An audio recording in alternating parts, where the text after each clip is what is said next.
So we've already walked through who changed the Sabbath and when, but like any good mystery, most want to know why.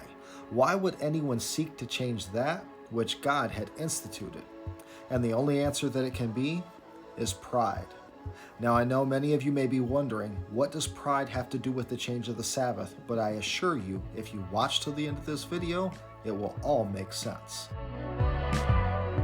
So first we have to see, how does God look at pride? And in Proverbs chapter 16, verse 5, it says, "Every proud heart is an abomination to the Lord." Now the first to have a heart like this was Satan himself.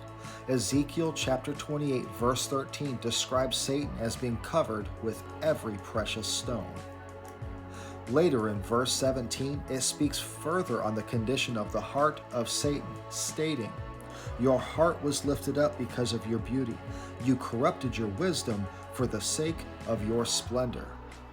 Satan looked upon his beauty, and it corrupted his thoughts about his role and his position in the kingdom of heaven. Speaking of the corrupted thoughts of Satan, Isaiah chapter 14 verses 13 and 14 state, "I will ascend into heaven.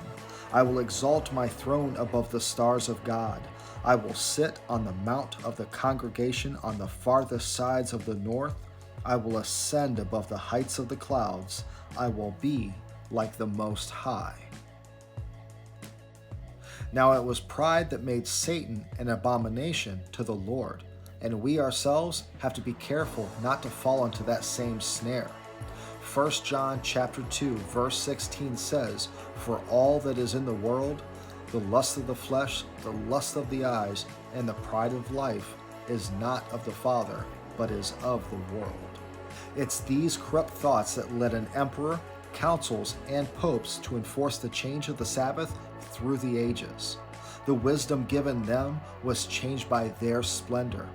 Looking upon themselves, they thought it not robbery to be equal with the authority of God, a position only held by Jesus. Despite the attempt to usurp the authority of God, God still calls his children from all over the world.